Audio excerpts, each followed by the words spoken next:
ya nadie va a querer quedarse. Hola, buen día. Vamos a dar inicio a la sesión de hoy, que como saben vamos a dedicar a la violencia política contra las mujeres por razón de género. Creo que vamos a hacer poquitas hoy, están más atentos con lo del fútbol, pero bueno, intentaremos terminar a eso de las 10:15 hoy y ya en la siguiente clase retomar en vista de pues el acontecimiento tan histórico que va a suceder en una hora. Bueno, entonces vamos a ver si puedo poner la presentación.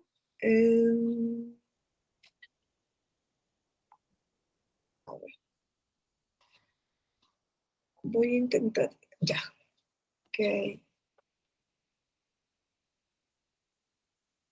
Que me imagino que han estado viendo dentro del seminario dedicado a las nulidades, pues los distintos tipos de nulidades que se establecen tanto en la Constitución como en la legislación electoral. Hoy vamos a dedicar este tiempo a hacer una introducción, ¿no? Hacer una introducción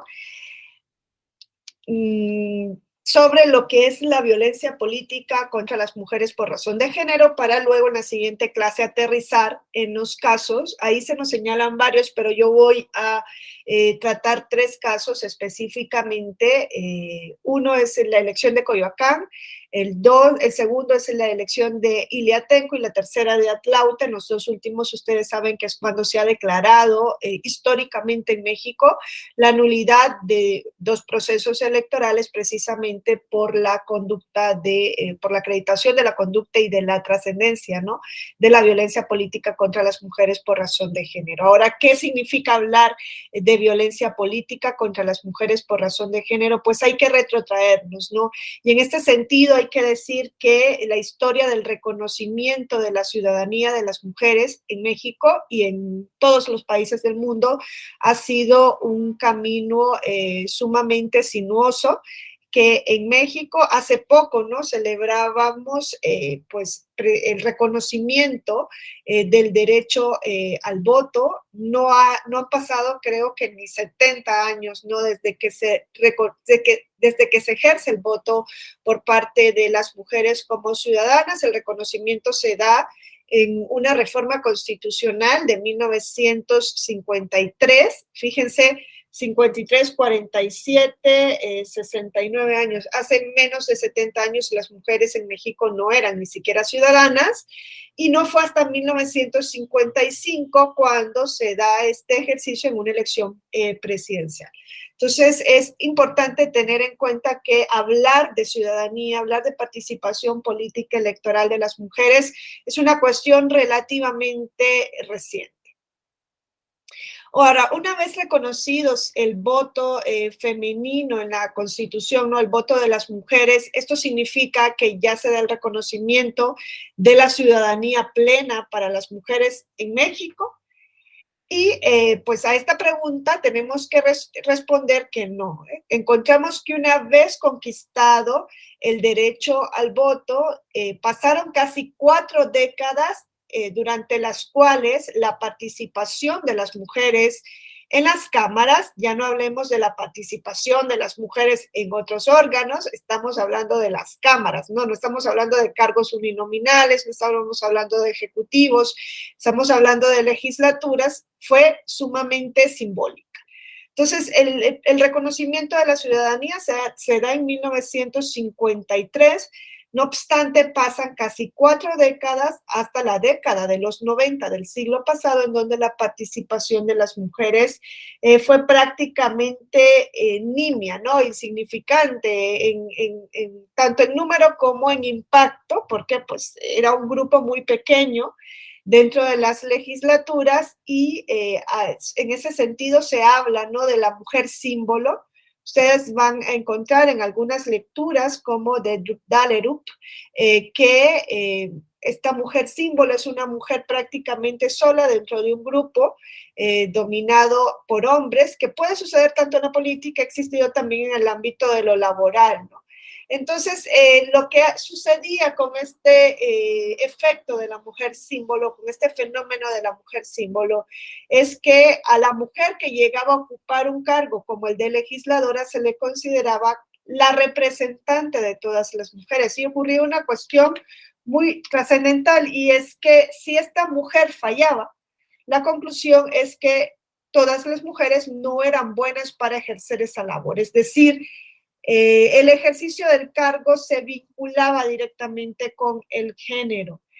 Si una mujer falla, entonces aquí la conclusión es, ves, las mujeres no tienen que estar en la política. En cambio, nos dice Drup Dahlerup que si un hombre falla en lo político, bueno, y aquí también hay que matizar de qué tipo de hombre hablamos, ¿no? Porque siempre hablamos del patriarcado del hombre, pero aquí también hay que diferenciar, ¿no? No todos los hombres han ejercido el mismo, no han tenido el mismo impacto en los cargos públicos. Si hablamos de un hombre indígena, de un hombre con discapacidad, de un hombre con escasos recursos, nos vamos a encontrar que tampoco ha estado en lo político, tampoco ha estado en lo público. Entonces ahí hay que hacer, ¿no? Esa diferenciación. No se trata de hombres contra mujeres, sino que se trata del constructo social que hemos venido llevando a cabo, ¿no? Y que es post-revolución liberal, incluso post-revolución francesa. El hombre blanco, el hombre con propiedad, el hombre con una determinada formación, probablemente católico, sin discapacidad, bueno, ya dije blanco, ¿no? Cisgénero es el que ha participado generalmente en los cargos políticos, en los cargos públicos, ¿no? Ahí también hay que hacer la diferencia. Pero lo que nos decía Drup Dahlerup es, si falla la mujer, eso se vincula al género. Si falla el hombre en lo político, generalmente eso no se vincula al género, sino que su organización se limita a reemplazar, por ejemplo, al señor Miller por el señor Smith. Es lo que nos dice Drup Dahlerup y es lo que había venido ocurriendo a lo largo de estas décadas. Entonces, la participación política de las mujeres comienza en 1953, pero si nosotros analizamos, vamos a encontrar que durante, pues, décadas la participación de las mujeres en lo político fue simbólico, ¿no? Ocupando este cargo de mujer símbolo del cual nos hablaba Drup Dahlerup. Si vemos en las primeras legislaturas, la participación de las mujeres era del 0.6%, en la Cámara de Diputación, 2.4, 4.9, 4.4 del 100%. Era una participación escasa, era una participación simbólica, como nos dice Drup Dahlerup. En la Cámara del Senado ni siquiera hubo representación hasta la legislatura del 64-67. Vemos que luego, pues las cifras vienen moviéndose en la misma cantidad, ¿no? En la Cámara de la Diputación va ascendiendo un poco hasta el 11%, en la de senadores, senadoras, 15%, pero es una participación sumamente baja. La cuestión comienza a cambiar en la década de los 90. Y vemos cómo a partir de 1994 la participación en la Cámara de la Diputación comienza a subir a un 14%, en la del Senado se mantiene ahí en un 12%, ya vemos en el 88, 91 estuvo en un 15%, luego está en un 12%, pero desde ahí comienza a ascender, ¿no? Si nosotros vemos, ahí comienza a ascender la participación política electoral de las mujeres. ¿A qué creen ustedes que se debe este ascenso a partir de la década de los 90 de la participación de las mujeres en las cámaras? A ver, alguien que me pueda iluminar al respecto con su opinión de por qué cree que a partir de los 90 comienza a cambiar la situación de las mujeres en las cámaras.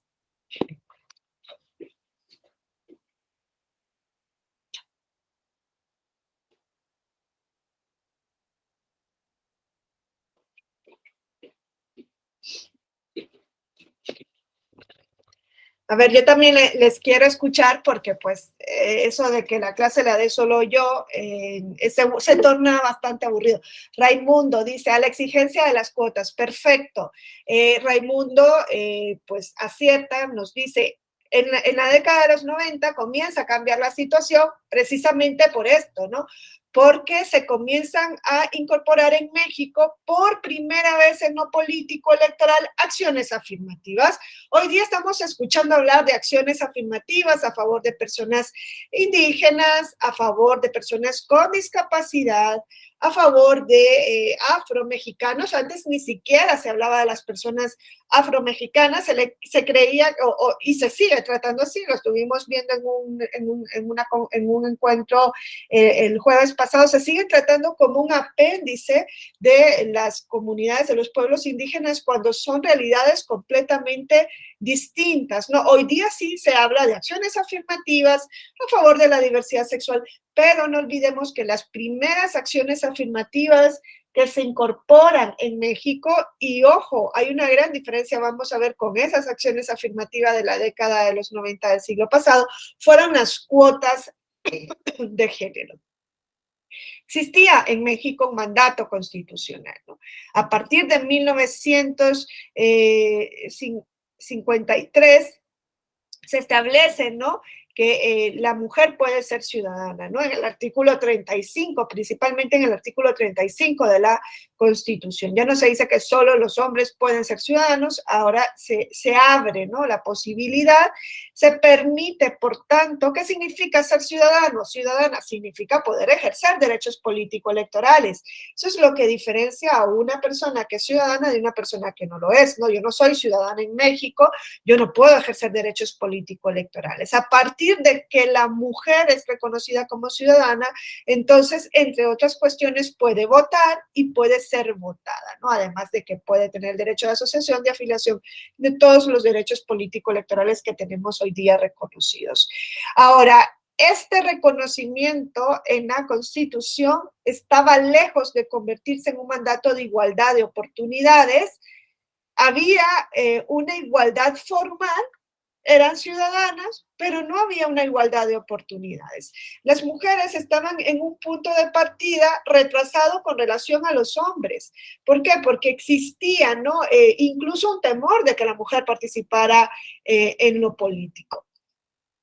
Y por tanto, para pasar de esa igualdad formal a la igualdad de oportunidades, a una igualdad, y no solo de oportunidades, a una igualdad sustantiva, que es a lo que queremos llegar hoy día, porque la igualdad de oportunidades es que pues tuviera la misma posibilidad la mujer que el hombre de llegar a primero se habló de una candidatura, no tanto de ejercer el cargo político. Igualdad de oportunidades en cuanto a la presentación de candidaturas. Se hizo necesario introducir unas reformas legales en el sentido de obligar a los partidos políticos a seleccionar candidaturas, era igualdad de oportunidades en la presentación de candidaturas. Nada decía que estas personas realmente iban a llegar al cargo. Nosotros sabemos cómo se fue desarrollando este fenómeno, pero esta igualdad de oportunidades obligaba a los partidos a la selección de candidaturas de mujeres a través del mecanismo de cuotas de género. Eso es lo que se introduce en la década de los 90. ¿Para qué? Para sortear, ¿no?, esa situación de desigualdad estructural en la que se encontraban las mujeres con relación a los hombres, en el sentido de que las mujeres ni siquiera eran contempladas como candidatas. Ni siquiera existía la posibilidad de que se le contemplara para contender en un cargo público. Entonces, aquí, por ejemplo, la profesora María del Pilar Molero Martín Salas, es profesora de la Universidad de Castilla-La Mancha. Ella nos habla del caso de las cuotas en España. No creamos que las cuotas de género solo se han introducido en México, se han introducido en muchos países del mundo. Es más, en España están en la parte de cuotas de género, si no me equivoco, un 60-40 es el porcentaje que se estipula en la ley. Nosotros aquí ya pasamos a la paridad como principio constitucional y abandonamos las cuotas de género, ¿no? Ya no hablamos de acciones afirmativas, sino de un principio constitucional. Pero bueno, Pilar Molero nos dice que si bien en lo que respecta a votar, el ejercicio del sufragio activo, hace tiempo no hay diferencias entre hombres y mujeres, es que antes existía la barrera de que la mujer no solo fuese candidata, sino de que pudiese elegir, ¿no? Entonces dice, hace tiempo no hay diferencias significativas entre hombres y mujeres en lo que respecta a votar, pero en lo que respecta a ser votada, que es el sufragio pasivo, o en lo que respecta al acceso por parte de las mujeres a cargos públicos, que es ahí donde se ha llevado a cabo esta visibilización hoy día de la violencia política contra las mujeres por razón de género. Hoy día las mujeres son candidatas, hoy día incluso son electas, pero lo que se está impidiendo es el acceso en igualdad de condiciones al ejercicio del cargo público. Y ella nos dice, en lo que respecta al acceso al ejercicio de cargos públicos, es indudable que la mujer históricamente ha estado en una situación relegada, máxime si la participación de las mujeres supone ejercer posiciones de poder o de representación. Y esto que yo les estoy diciendo de las mujeres lo podemos aplicar a otros grupos en situación de vulnerabilidad. Por eso yo ahora he entendido, ¿no?, que es importante seguir en la lucha de la mujer en el acceso a lo público, porque esto no se ha terminado, esto sí, todavía sigue siendo una batalla, desgraciadamente, en 2022, pero también esta lucha de las mujeres por llegar a lo público tiene que ir de la mano, tiene que ser solidaria con otros grupos que se han encontrado en esta misma situación de invisibilización o de exclusión de la participación política electoral, ¿no? Y es lo que yo les decía, esta lucha de la mujer por la paridad quizá es una lucha que se hace principalmente frente a la representación que se ha tenido en lo político de un determinado tipo de ciudadano que se consideró como el ciudadano neutral, ¿no? El ciudadano que podía ejercer lo político. Y desde luego en esa categoría de ciudadano no han estado, aunque podemos decir formalmente sí tienen el reconocimiento como ciudadanos, aunque en algunos casos incluso no han estado personas con discapacidad, no han estado personas indígenas, no han estado afromexicanos en este país, ¿no? No han estado, no se ha reconocido la diversidad sexual.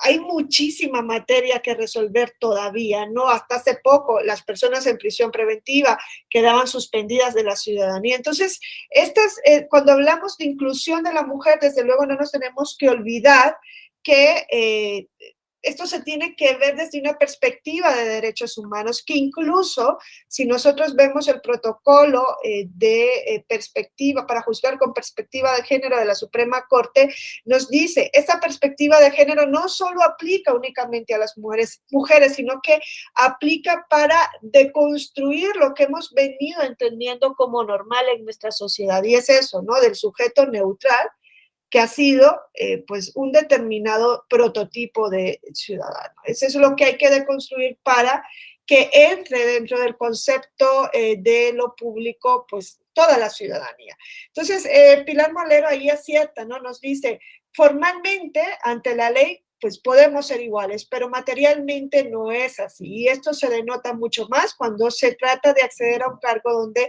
se va a ejercer el poder. En el acceso a cargos públicos, las mujeres nos quedamos en una igualdad formal.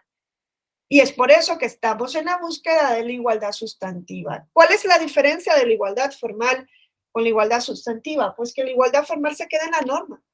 La igualdad formal es aquella que se queda en el momento en el que se reconoce, incluso en una constitución, que los hombres y las mujeres somos iguales ante la ley. Eso está muy bien.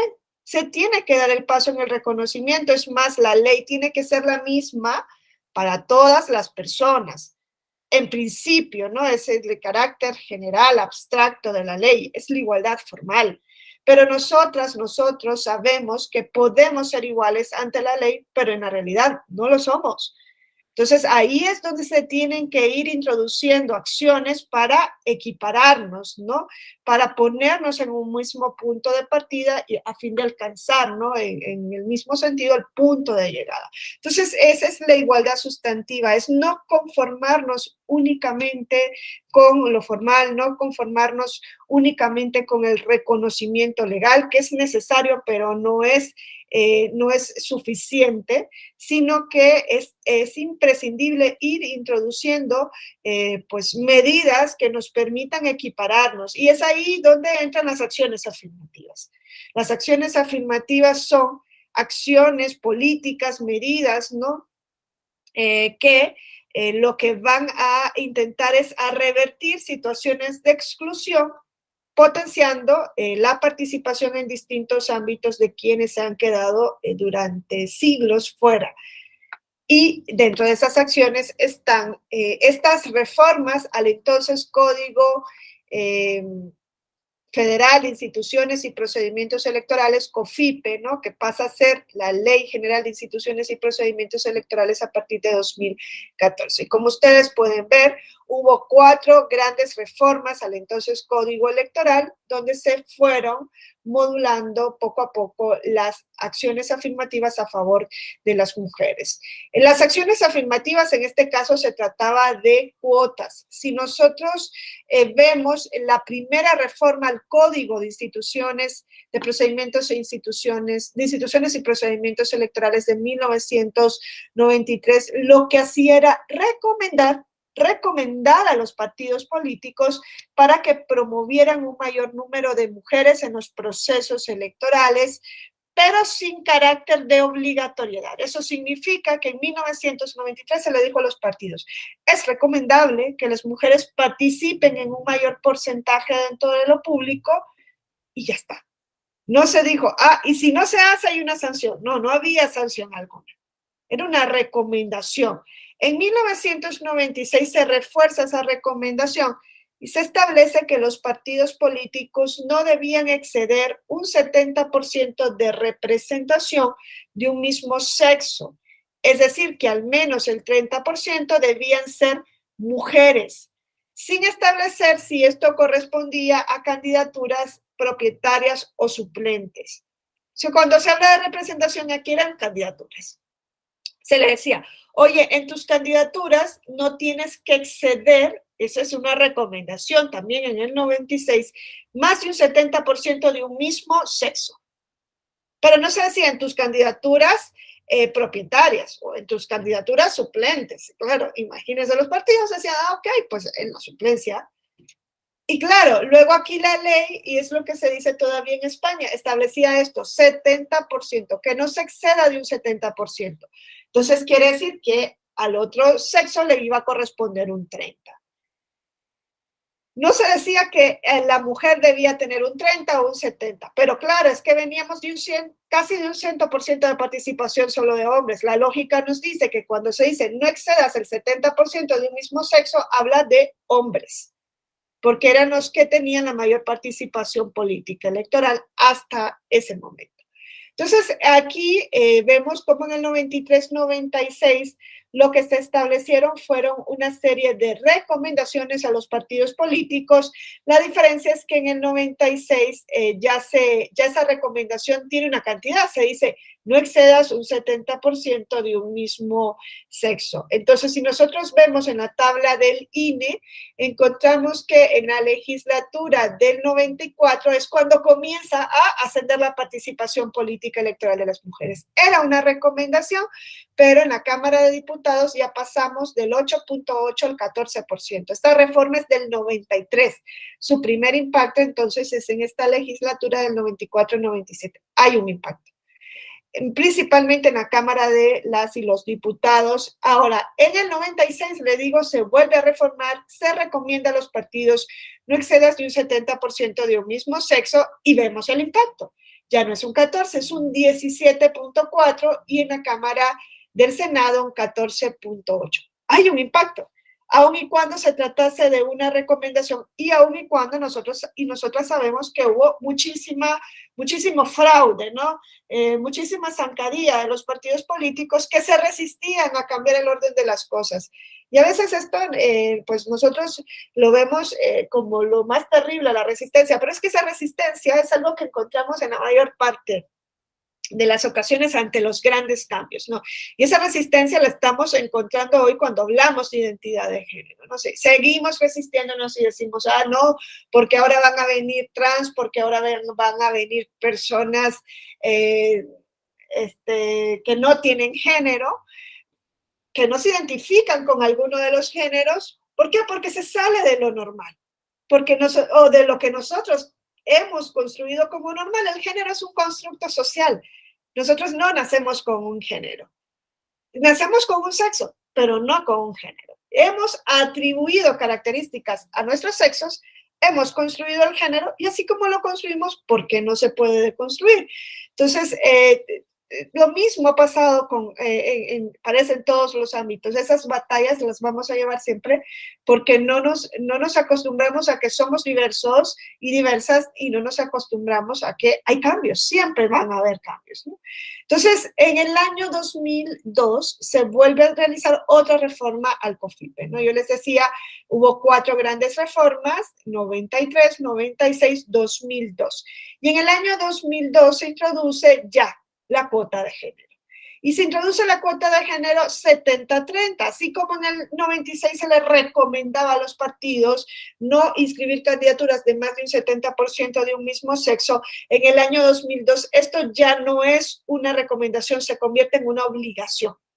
Y se le dice a los partidos políticos, debes inscribir por lo menos el 30% de candidaturas femeninas en las listas de puestos de elección en calidad de propietarias.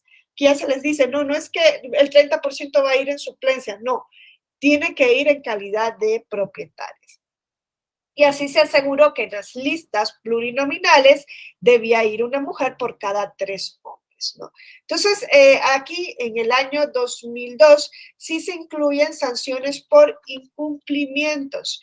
O sea, aquí ya no es una recomendación, aquí ya hay sanciones por incumplimientos, y se exenta a los partidos políticos cuando se trata de candidaturas de mayoría relativa, si esas candidaturas fueron elegidas, se decía, por el código electoral mediante un voto directo al interior de los partidos políticos. Y eso llevó en el caso Antijuanitas a sala superior, ¿no? El caso Antijuanitas toca también directamente esta cuestión de que decían, se establecía, ¿no? En los lineamientos, en la normativa, ok, los partidos tienen que presentar un 30% de candidaturas de mujeres en las listas plurinominales, una mujer por cada 3 hombres, pero si se trata de candidaturas por mayoría relativa, no existe esta obligación si esa candidatura ha sido electa por un método de voto directo o democrático al interior de los partidos políticos. Si al interior de los partidos se eligió solo candidatos hombres para mayoría relativa a través de un voto democrático, eso no se puede tocar. Es lo que se decía en este momento. Los cambios se van introduciendo de manera paulatina, ¿no? Entonces, en el año 2002 nos encontramos con esta situación, y en el 2008 se da la última reforma en esta materia al Código Electoral, y se dice que se aumenta la cuota a un 40%, ya no va a ser un 30% de candidaturas propietarias para mujeres, sino que va a ser un 40%. Se añadió que las listas de representación proporcional, las plurinominales, se integrarían por segmentos de 5 candidaturas con 2 candidaturas de género distinto de manera alternada, y se mantuvo sanciones a los partidos políticos por incumplimiento de la negativa de ante la negativa de registro, ¿no? Por este criterio. Sin embargo, en esta reforma del 2008 no se elimina tampoco la excepción del cumplimiento de la cuota de género por el principio de mayoría relativa. Si esa candidatura, ya les digo, lo que se decía es, si la candidatura por mayoría relativa del partido se eligió por un método democrático a lo interno del partido, eso no se puede tocar, y si solo ponen hombres, pues mira, está muy bien.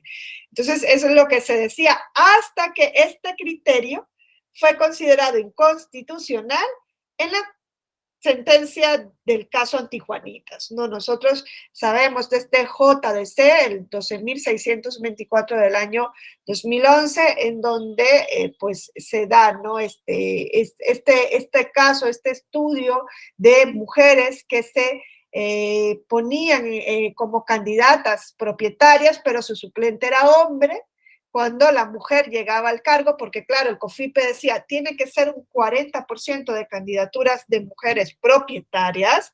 Cuando la mujer era electa, entonces la hacían renunciar y subía el suplente hombre al cargo. Eso fue una de las cuestiones que se trató en el caso famoso Antijuanitas. Y la segunda cuestión fue esa excepción que se venía manteniendo para cumplir con la cuota de género en las candidaturas de mayoría relativa. Si la candidatura había sido elegida de manera democrática a lo interno del partido político, ahí Sala Superior se pronuncia y dice no. O sea, aquí no hay ningún método democrático que pueda ir por encima de este mandato. El mandato es que tienen que ser en todas las candidaturas, ¿no? Este cumplimiento de la cuota de género. Entonces, como vemos, ha existido este crecimiento paulatino de la mujer en lo político. Ya les digo yo que las dos últimas reformas del código fue en 2002 y claro, en el 2003 vemos un impacto de esta reforma. La participación de las mujeres sube en la Cámara de la Diputación al 22.6%, a un 18.8% en el Senado, y luego de la reforma del año 2008 vemos cómo se da, ¿no?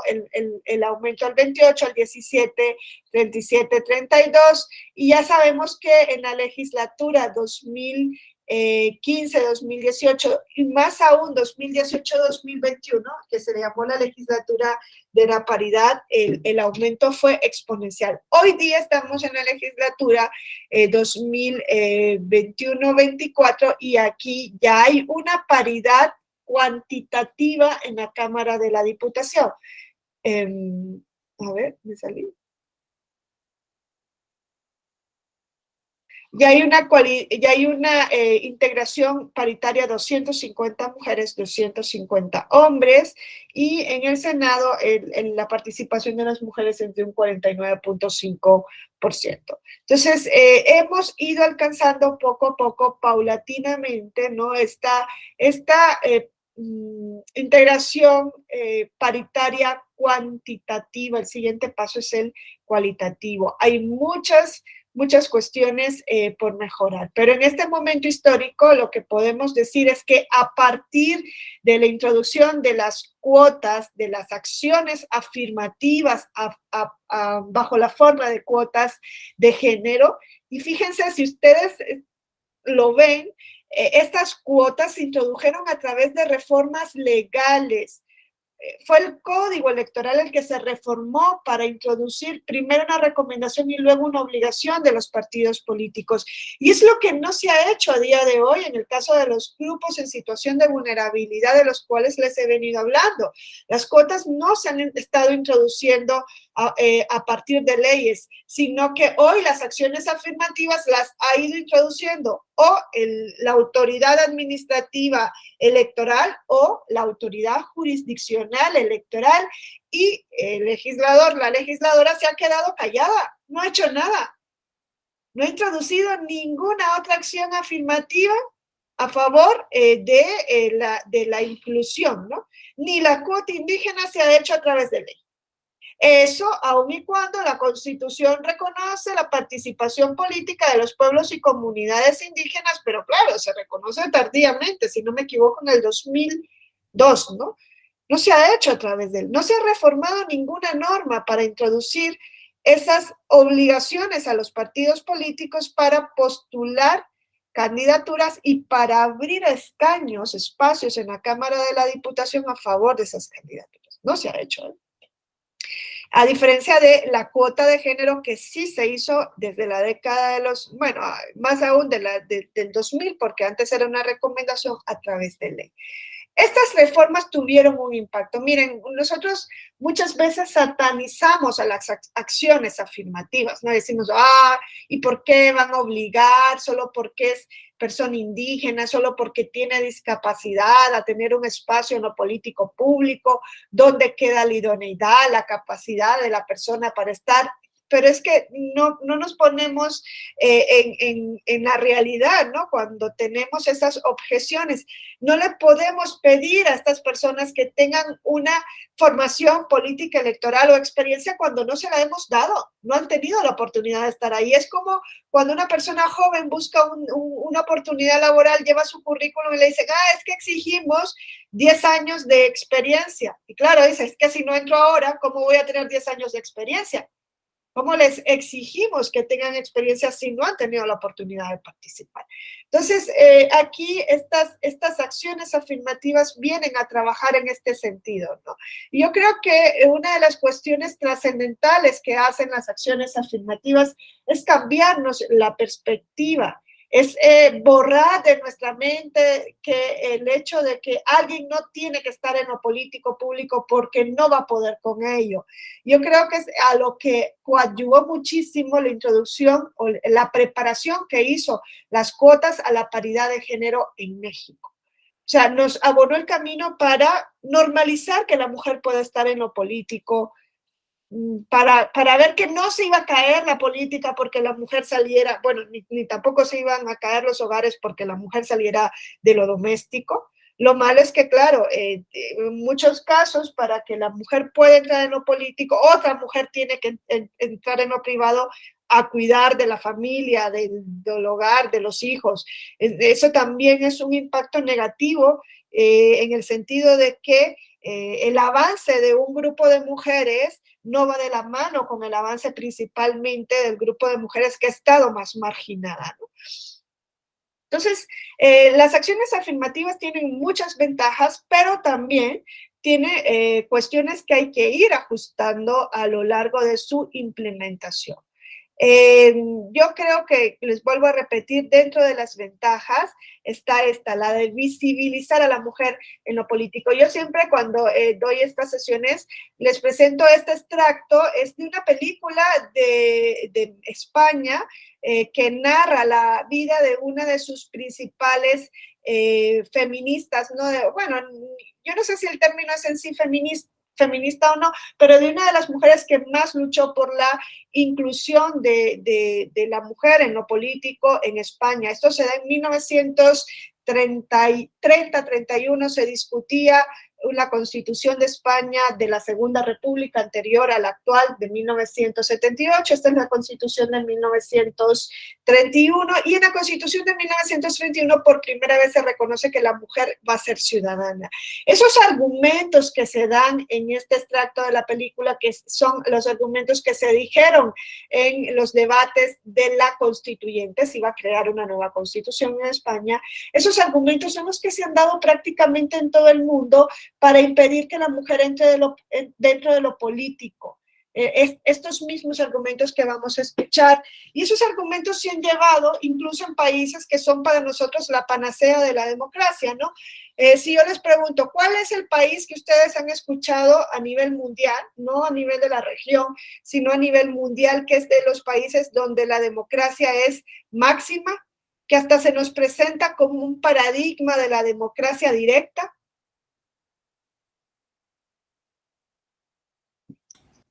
¿Que los gringos en Estados Unidos? ¿A eso se refiere? Puede ser Estados Unidos, pero de la democracia directa, ¿no? Que les digo de esto cuando el pueblo participa y directamente decide. Hay un país europeo que siempre dicen, la panacea de la democracia en Suiza. ¿Se acuerdan que en Suiza dicen, pues los suizos cómo son de democráticos, qué maravilla? Es más, se nos dice que ahí la democracia directa se ejerce, hay que ver qué tipo de democracia directa, es cierto, votan directamente determinadas leyes que son de mayor trascendencia, ¿no? El pueblo va y por referéndum dice si esa ley va a entrar o no en vigor. Nosotros eso no lo tenemos en México, ¿no? Hasta el momento no, ustedes no pueden decir si una ley entra en vigor o no, si una ley se abroga o no. Eso lo hacen los suizos, pero no significa que los suizos se reúnen directamente a tomar todas las decisiones del país. Miren, Suiza, que es la panacea de la democracia en el mundo, reconoce a la mujer como ciudadana en 1970. y algo, 70, 71, imagínense.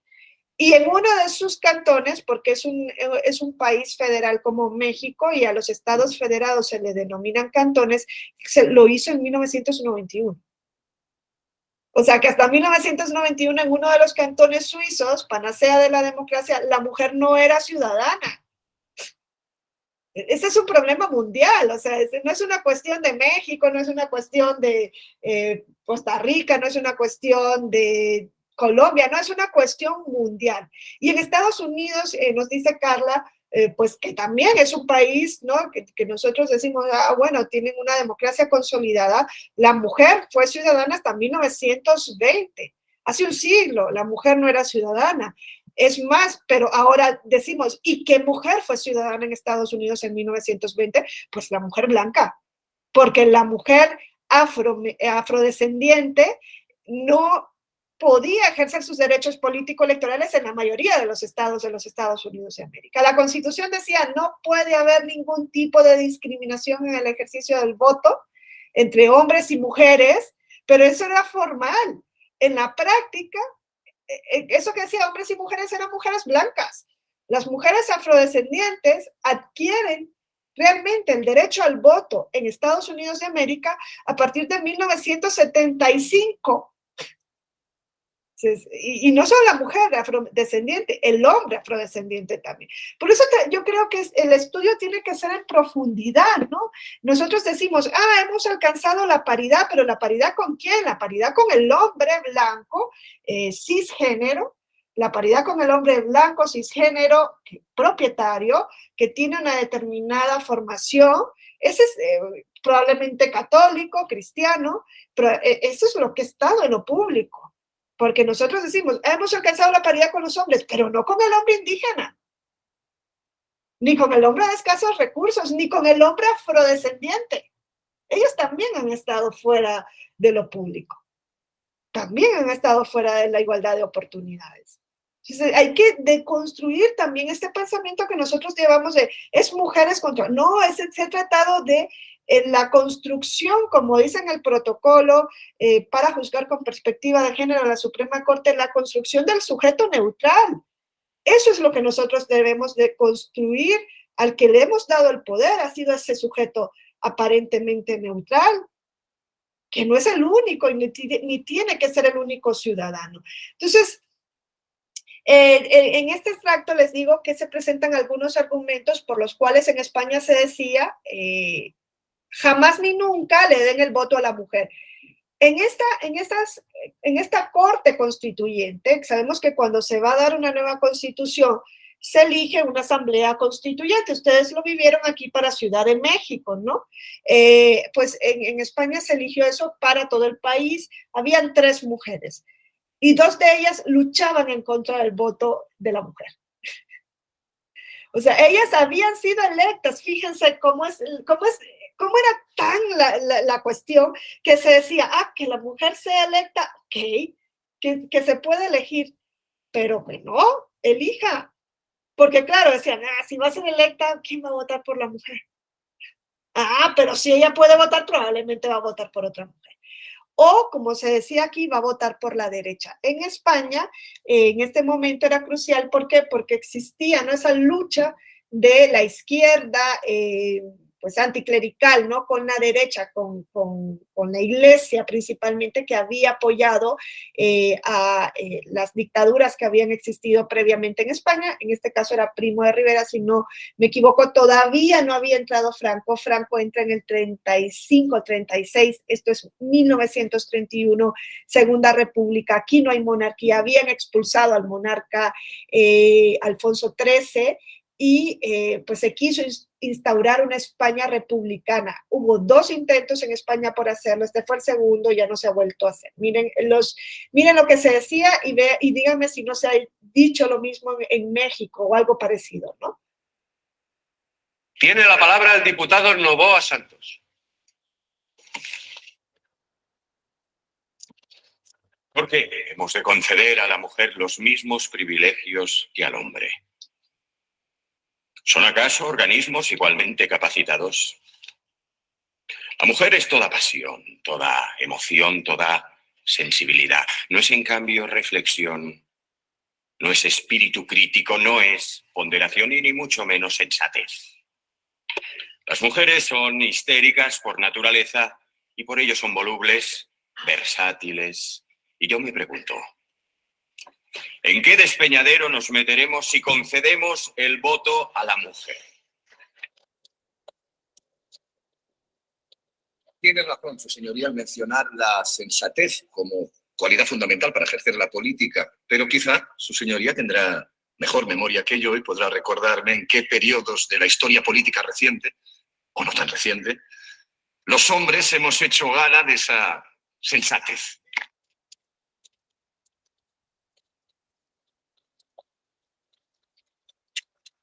Creemos que el lugar propio de la mujer es el hogar. Es desgraciada una sociedad donde la mujer no se conforma con ser esposa y madre.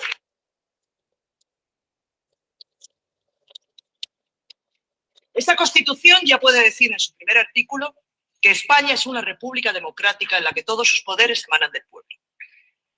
Si no se deja votar a la mujer, para mí y para todos los demócratas, solo diría una cosa, que España es una república aristocrática de privilegio masculino y que todos sus derechos emanan exclusivamente del hombre. Salga de la Iglesia. Y yo os digo, la mujer no saldrá de la Iglesia hasta que no le concedamos el voto. En contra del artículo. José. Entonces, como vemos, los argumentos son prácticamente los mismos que se han sostenido en todo el mundo. Dice, la mujer no es sensatez, es pura emoción. Es más, se decía ahí, y se lo dijeron a esta diputada, que es Clara Campoamor, le decían, bueno, pero cuando usted tenga el periodo menstrual, va a tener cambios hormonales y esto va a repercutir en su trabajo. O sea, se tenían esos argumentos. Luego se decía, es que la mujer va a votar con la Iglesia. Y esta era la izquierda intentando hacer una constitución republicana, ¿no? Recordemos que monarquía e iglesia habían estado juntas, entonces se intentaba, ¿no?, fortalecer la república.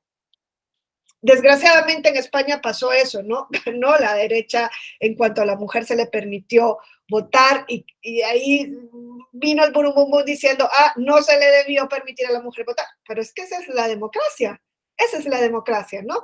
Y ya luego esto se fue normalizando, ¿no? En España a día de hoy, en México puede sentirse sumamente avanzada. España tiene cuotas. Las cuotas son, si no me equivoco, 60-40. O sea, en España no tienen una cámara del 50% de mujeres, 50% de hombres, ni mucho menos. O sea, en España, quienes dirigen los partidos políticos son su mayoría hombres. Está Pedro Sánchez, está ahora este que había sido el presidente de la Comunidad Autónoma de Cataluña, Feijóo, dirigiendo el Partido Popular. Estuvo antes Mariano Rajoy, antes de Mariano Rajoy estuvo otro que fue presidente tan famoso en España, se me va ahorita el nombre, Aznar. O sea, en el Partido Socialista Obrador está Pedro Sánchez, antes de Pedro Sánchez Rubalcaba, si no me equivoco, antes de Rubalcaba podemos ya nombrar a Zapatero, hombres. Ahora está dirigiendo el partido, uno de los partidos pequeños, bueno, los dos, Ciudadanos y Podemos, dos mujeres, pero tienen escasa posibilidad de llegar a ser presidentas de gobierno. Entonces, ese problema lo hemos estado viviendo en todo el mundo. ¿Por qué? Porque no venimos de esto, porque lo normal no ha sido ver a la mujer dentro de lo político electoral. Entonces, en el momento en que empezamos a ver a mujeres dentro de lo político electoral, en el momento en que empezamos a ver a mujeres dentro del ejército, en el momento en el que empezamos a ver a mujeres dirigiendo empresas que antes eran dirigidas por los hombres, mujeres policías, en ese momento comenzamos a normalizar y comenzamos a decir, pues mira, sí se puede. Y se comienza a hacer común lo que antes no era común. Pero eso no sucede por el orden natural de las cosas. Eso se tiene que impulsar. Y por eso fueron imprescindibles las acciones afirmativas. Sin ellas, probablemente no estaríamos donde estamos ahora. viendo mujeres dentro de determinados cargos. Es más, miren, fíjense, han llegado a órganos colegiados, pero cuando ya se trata de cargos uninominales, donde hay un mayor ejercicio del poder, la resistencia es más brutal. Y decían, no, ¿y por qué yo tengo que presentar entonces a una mujer de candidata a gobernadora? O bueno, de candidata a la presidencia de la República, ya ni les digo, ¿no? Entonces, son cuestiones que tenemos que ir normalizando. Y esto lo repito, lo digo con relación a la mujer y lo digo con relación a otros grupos en situación de vulnerabilidad. Yo creo que ustedes se pongan a pensar, no en la mujer blanca, de raza blanca, no en la mujer que fue a la universidad, que claro, ir a la universidad también ha sido una lucha, no a la mujer que tiene una determinada posición económica, que no tiene discapacidad, no a esa mujer. Yo creo que ustedes se pongan a pensar ahora en mujeres en donde confluyen otras categorías sospechosas de discriminación, una mujer indígena, por ejemplo, o una mujer indígena y en situación de pobreza. ¿Tendrá la oportunidad esa mujer de llegar a lo político electoral, aun y cuando hemos hablado de cuotas electorales y hoy día hemos dado el paso a la paridad? Probablemente no. Entonces, la situación es sumamente compleja, no es una situación ligera, no se ha terminado la lucha. O sea, esto es una cuestión constante. Luchamos nosotros contra nuestra naturaleza como humanidad de excluir, de formar guetos casi, ¿no? De decir, esto es lo normal, de hacer parámetros de normal donde quizá no tiene que haber un parámetro. Pero es una cuestión de humanidad. Esto no es una lucha de hombres y mujeres, no, es que ya les digo, yo he estado reflexionando y digo, es que cuando se habla del patriarcado y de la lucha contra el hombre, ¿de qué hombre me están hablando? Obviamente no nos ponemos, no profundizamos en eso. ¿A qué hombre hemos visto en lo político? Generalmente, hombre, que tienen más facilidad de llegar, hombres incluso afromexicanos que mujeres afromexicanas u hombres indígenas a lo político. En México se ha visto, sí, pero han sido casos esporádicos. No es lo general, no es lo genérico, o no ha sido lo genérico a lo largo de la historia. Entonces, eso es lo que se ha venido trabajando. A partir de 2014 se llevó a cabo esa reforma tan importante en México, a partir de la cual, entre otras cuestiones, se reconoce en el artículo 41 de la Constitución el principio de paridad entre hombres y mujeres. Y en ese momento se reconoció la paridad únicamente para las candidaturas de las cámaras y de los congresos estatales, ¿no? Es un paso inmenso. ¿Por qué? Porque ya no son acciones afirmativas. Es un principio constitucional. Es diferente. ¿Alguien tiene una idea de cuál es la diferencia de acción afirmativa, por ejemplo, de cuota de género, con un principio constitucional como el de la paridad? ¿Cuál sería para ustedes, así, intuitivamente, la mayor diferencia entre una cuota electoral, entre una acción afirmativa y un principio constitucional? Sí, José Guillermo. Hola, buen día.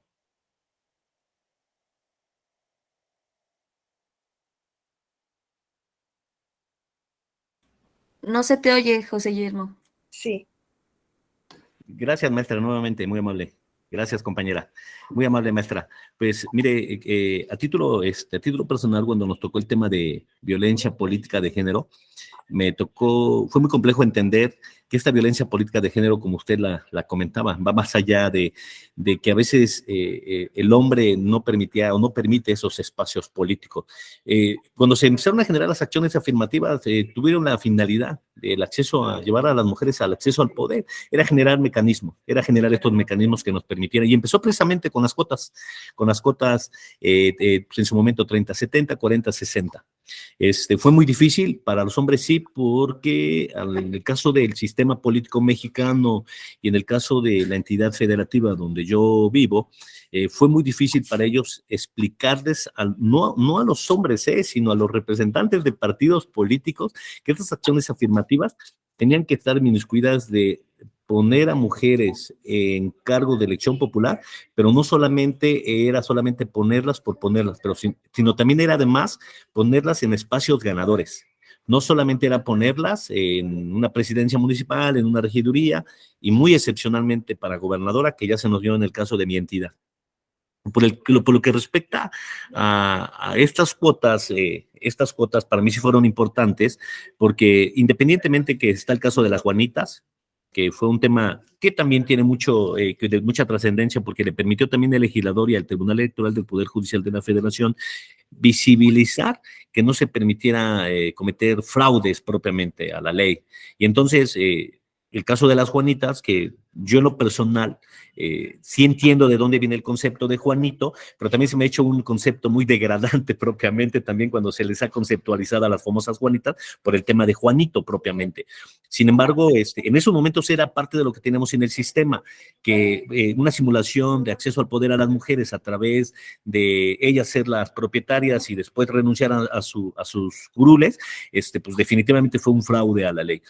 Y el tema el tema constitucional, maestra, para mí es bien importantísimo, porque a partir del tema constitucional le permitió a las autoridades y a las mujeres pelear ya sus espacios. A las autoridades, en aquellos casos cuando hay resistencias por algunas autoridades electorales, y ya no se diga por los partidos políticos, porque ellos son los que más se resisten.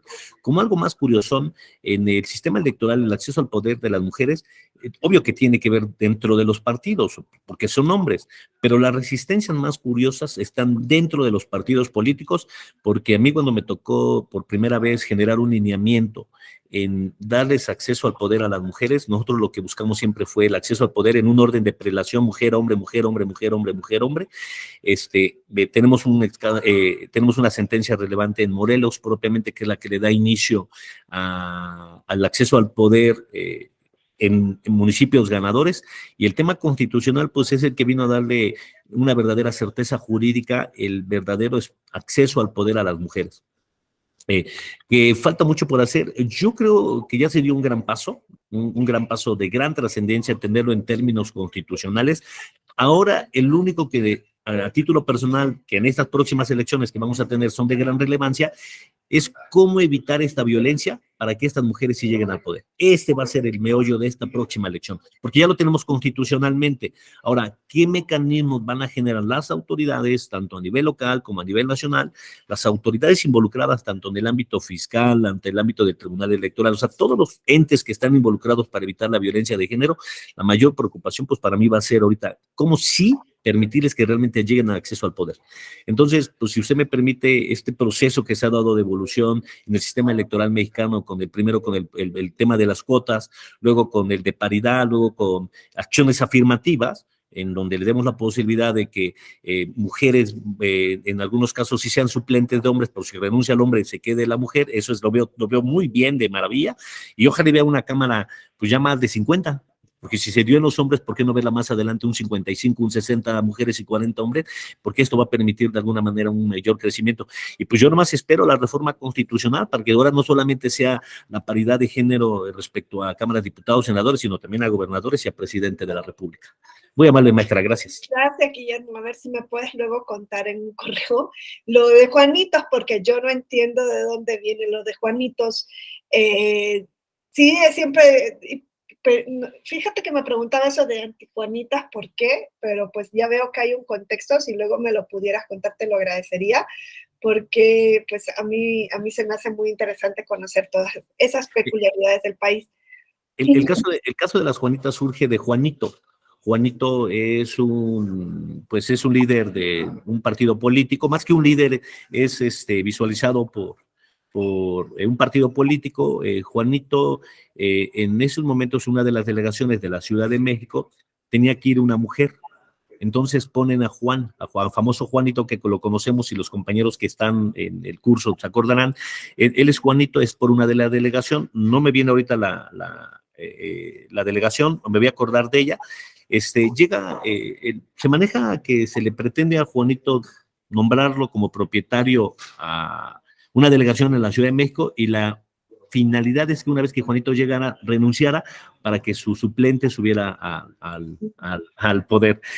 Juanito llega al poder y Juanito ya no quiere renunciar. Posteriormente a Juanito lo hacen renuncia y sube al poder su suplente. De ahí viene el concepto. Juanito. Gracias. posteriormente ya viene el tema de las Juanitas en el 2011. Sí, claro. Gracias, José Guillermo. Pues vemos cómo José Guillermo nos hizo ese recorrido, ¿no? Histórico.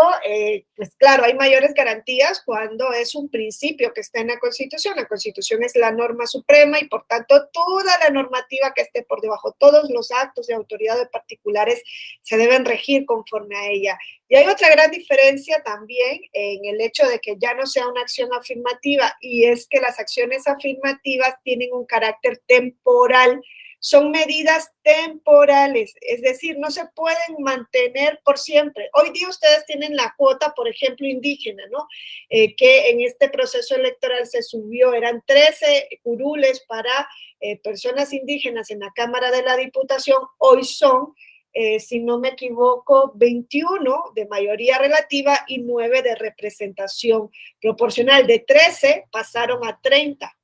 Hay una razón detrás de que vaya subiendo la cuota indígena. ¿Por qué? Porque hay un 21.5% de mexicanas y mexicanos que se autoadscriben como indígenas. Entonces tiene que ir subiendo la representación. Pero eso es algo temporal. ¿Hasta cuándo va a existir la cuota indígena? Pues se entiende que es algo que debe desaparecer. Quizá cuando se normaliza que las personas indígenas tienen que participar en lo político electoral, que es prácticamente lo que fue pasando en el tema de las mujeres. Una vez que se normaliza, entre comillas, viene el principio de paridad. Ahora, esta paridad no debe verse únicamente desde el punto de vista cuantitativo, ¿no? Hoy día celebramos 250 mujeres, 250 hombres. Ok, pero ¿eso tiene un impacto real? Esas 250 mujeres realmente están teniendo participación política. ¿Quién integra la Junta, la Jucopo? ¿No? Es en las cámaras. ¿Quiénes presiden las comisiones? O sea, hay que ver, ¿no? No solo es lo simbólico. Ahora son la mitad, sí. La agenda es imprescindible. Yo antes pensaba que la agenda no era imprescindible, ¿no? Hoy pienso que sí.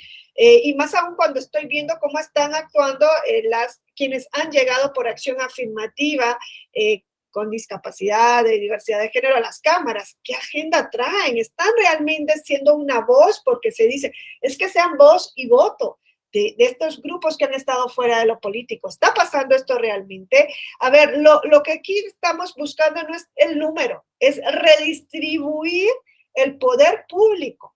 Eso es lo que queremos alcanzar, ¿no? Una participación sustantiva, igualitaria, que todas las decisiones se tomen bajo el mismo escenario de oportunidad y de responsabilidad. ¿Está sucediendo esto en las cámaras? Son 250 mujeres. ¿Cómo se está impactando esto realmente en la práctica? Yo creo que esto no hay que verlo solo por encima, miren, hay que verlo en profundidad. La ONU nos dice que estas acciones afirmativas que hoy día, les vuelvo a repetir, en México, la participación de las mujeres no es a través de acción afirmativa, es un principio constitucional, pero la ONU nos dice que hay que tener muchísimo cuidado porque se crea como una especie de grupo excluido dentro de los grupos excluidos, y me explico. A esto la Organización de Naciones Unidas le llama la teoría de la doble clase, o algo así es el término. Lo que dice es quiénes están llegando a partir de esas acciones afirmativas a los órganos de poder, y nos dice probablemente mujeres blancas, cisgénero, con un determinado patrimonio, con una determinada formación. Hay que tener muchísimo cuidado, dice, porque parece que el grupo más privilegiado dentro del grupo excluido es quien logra acceder.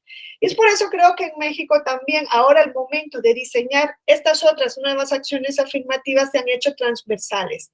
Y se ha dicho, ok, son 30 escaños para personas indígenas, nos vamos a ir al de mayoría relativa. Son 21 escaños por mayoría relativa para personas indígenas, 11 para mujeres, 10 para hombres.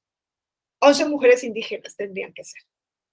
Dentro de la mayoría relativa. Y en RP, 5 mujeres, 4 hombres.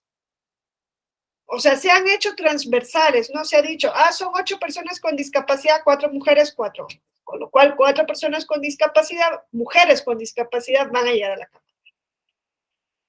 Ahora, creo que aquí la pregunta también tiene que ser, ¿y de qué discapacidad estamos hablando?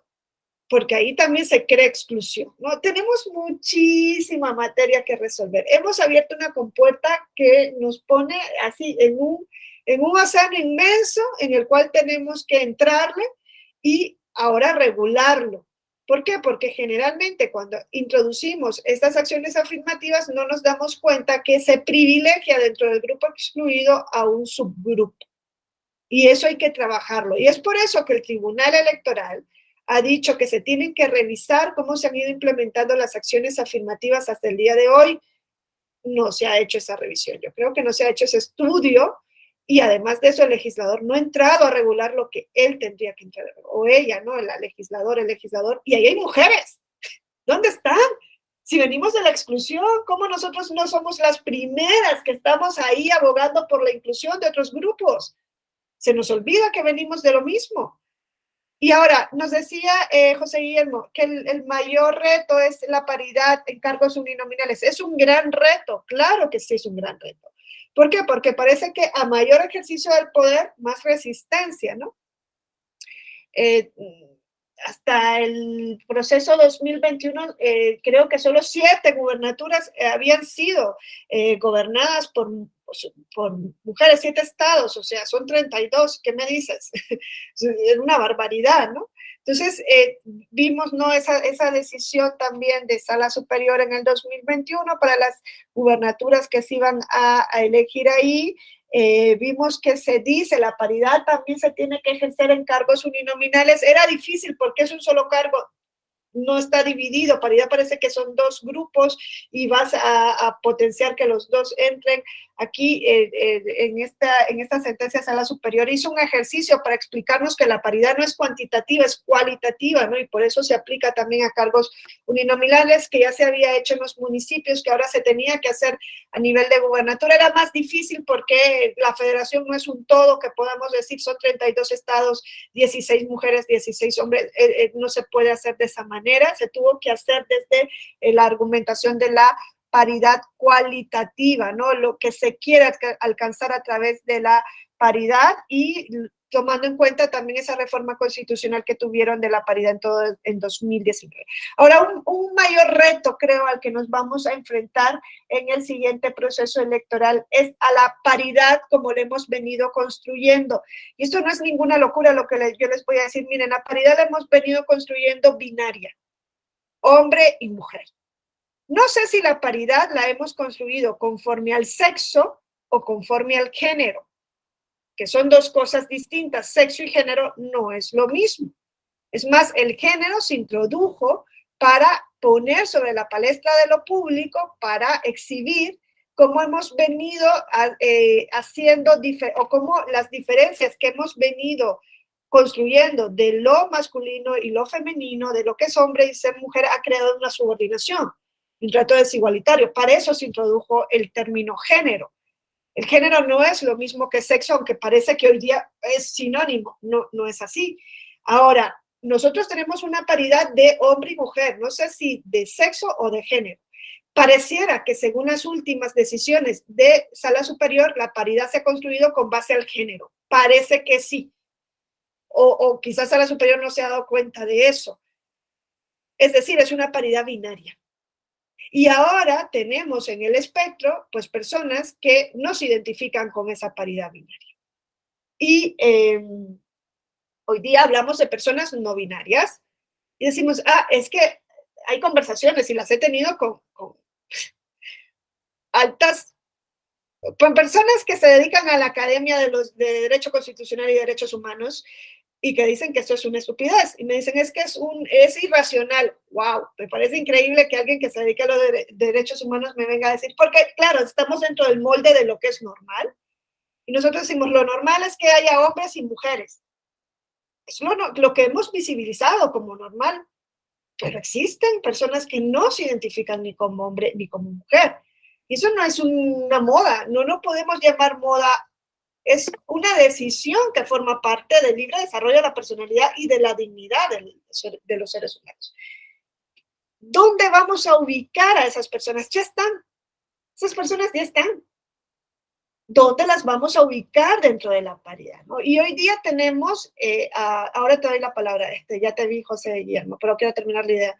Hoy día tenemos a las personas no binarias, pero es que ya se está hablando del género fluido. Y no sé yo que mil cosas más puedan venir, porque somos una humanidad diversa. Es que eso es lo que nos identifica, la diversidad. Que para regular hay que encasillarnos, pues es lo que hemos venido haciendo, pero hoy día ya dimos el paso, y es que ya en México ya se dio el reconocimiento, ya a nivel de las autoridades electorales, no lo ha hecho el legislador, la legisladora no lo han hecho, lo ha hecho a nivel de las autoridades electorales, ya se identifica dentro de la identidad de género a las personas no binarias. No puede haber regresión. Es que ninguna reforma podría llevar a la regresión, porque ya se dio ese reconocimiento.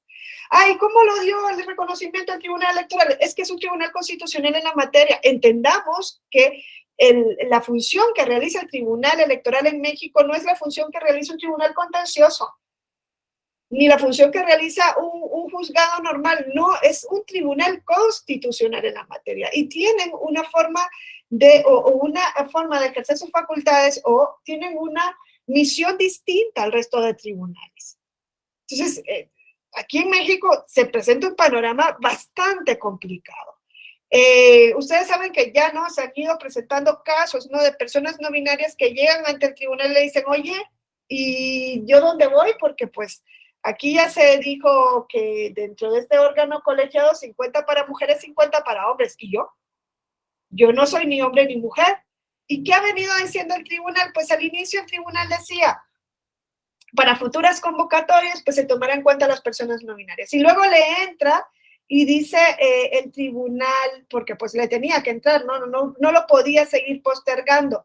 Y dice el tribunal en una de las últimas decisiones, pues entonces, en alguna decisión dijo que se abra una cuota, una acción afirmativa arcoíris para introducir ahí a las personas no binarias, 90% que sea para hombres y mujeres, y un 10% para cuota arcoíris, donde vayan personas que no se identifiquen ni como hombres ni como mujeres. Esa fue una de las decisiones para un caso en Monterrey. Y luego una última decisión lo que dijo es, no vamos a tocar la paridad como la tenemos, hombres y mujeres, las personas no binarias van en las cuotas de los hombres, porque ha sido el grupo que históricamente ha tenido un mayor acceso al poder. Vuelvo a repetir, ¿qué tipo de hombre me estás diciendo? ¿De qué tipo de hombre me estás hablando que es el que ha tenido mayor acceso, no? Y lo que se ha dicho es, van en los espacios reservados a los... Eso no es una decisión. Eso es retrasar tomar una decisión. Porque claro, estas decisiones son complejísimas. Creo que son de las más complejas a las que se va a enfrentar Sala Superior, porque hay que entrar a navegar qué es el género. Hay que entrar en la profundidad, y probablemente hay que deconstruir lo que hemos construido como género, y probablemente vamos a tener que deconstruir a la paridad. Pero claro, aquí viene el punto. Las mujeres que históricamente han estado luchando por tener una participación política dicen, y ahora me van a quitar a mí por poner a otra persona que dice que no es hombre ni es mujer. Hay una resistencia, y hay una resistencia amplísima con relación a las personas trans. Porque claro, una cosa es ser no binario y otra cosa es ser trans. Y en el caso de las personas trans, el tribunal, eso sí ya lo dijo, las mujeres trans van en la cuota de la paridad de las mujeres. Y las mujeres del feminismo radical, ¿qué ha dicho? No, nosotros tenemos años luchando, y nuestra lucha ha sido por la opresión que hemos tenido por ser mujer, por el sexo. No por el género, dicen, sino por el sexo. Y ahora me viene aquí una persona que no nace con el sexo de mujer a ocupar mis privilegios, o mis oportunidades, mis derechos. Y hay una resistencia dentro del grupo de mujeres hacia mujeres trans, con todo lo que conlleva, no solo en lo político, en los deportes, incluso en el uso de baños públicos, ¿no? Estamos en un momento histórico muy, muy, muy importante, ¿eh? Porque estamos dándole vuelta o intentando dar vuelta a aquello que hemos construido común. Yo creo que para poder entender esto necesitamos estudios profundos, ¿no? Y son estudios antropológicos, psicológicos, no sé, físicos. Tiene que haber un estudio interdisciplinario para entender qué es lo que está pasando a día de hoy. No se puede resolver ni se va a resolver con una sola sentencia de un tribunal. ¿Por qué? Porque ahora estamos con la paridad, pero parece ser que vamos a tener que deconstruirla o dejarla como está y quitarle espacios a los hombres para ir introduciendo lo que va a venir, porque hoy estamos en personas no binarias, luego vendrá género fluido, y que está ya en España hablándose de género fluido y no sé qué otras cosas más. Y si nosotros ya aperturamos tanto la representación, pues ¿por qué si le damos la cabida, la apertura para personas no binarias, no lo damos para otros tipos de identidad de género? O sea, es una cuestión bastante compleja a la que vamos a asistir. Con José Guillermo vamos a cerrar. Es un pequeño panorama de lo que hemos alcanzado a día de hoy. Podríamos pensar que ya todo está hecho, no está hecho. Hoy día quizá no hay resistencias francas como encontrábamos antes, ¿no? Con este video de que las mujeres estén en lo político, pero siguen existiendo resistencias que enfrentar, ya lo decíamos antes. Parece que si entre más alta es la posición, hay que ver a menos mujeres ahí, ¿no? Cargos uninominales. 2, la violencia política. La mujer es candidata, la mujer es electa, pero no se le deja ejercer el cargo. Eso ya lo hemos estado viendo, y principalmente en comunidades indígenas, ¿no? Se ve, claro, aquí hay otra cuestión, no podemos obligarles a llevar el derecho occidental y metérselos así directo. No se puede, eso es también violatorio de derechos. Pero hay que hacer algo, ¿no? Para actuar frente a este mal endémico que es la violencia, que existe en todos los ámbitos y que llega también a lo político, ¿no?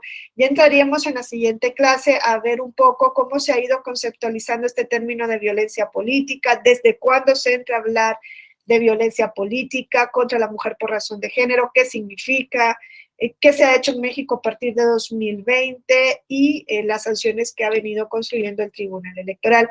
Con José vamos a cerrar porque pues sé que ustedes van a... esta es una violación de derechos humanos lo que estamos haciendo ahora mismo. Entonces, con él cerramos y ya seguimos. Gracias, maestra. Nomás ya concluyo muy rápido porque el tema, la verdad es que es muy agradable. La verdad es que tendríamos para hablar y hablar, pero vale la pena, la verdad es que vale la pena. Quiero comentarle a usted que ya tenemos ejemplos acá en México, ¿eh? En el caso de Oaxaca con los mujes. Sí. Ya viene una sentencia muy importante en el caso de Oaxaca cuando se autodenominaron un grupo de hombres como mujeres y se vino abajo la elección de estos candidatos que se autodenominaban mujeres. Y yo concluiría, maestra, solamente decirle, pues, ¿por qué no acciones afirmativas para estos grupos? ¿Valdría la pena? ¿Valdría la pena? ¿Por qué no intentarlo? Ok, así como lo tenían, ¿no? 90 y 10. Hay que intentarlo, digo, al final de cuentas, ¿cómo me reconozco yo como hombre? Pero soy mujer o soy mujer y me reconozco hombre, porque tiene mucho que ver para el tema de las cuotas de género. Claro. Y entonces habría que empezar a cambiar entonces el mecanismo. Si voy a cambiar mis cuotas, entonces también era que implementar y pues darle acceso al poder a este grupo. Ahí me quedo, maestra, muy amable.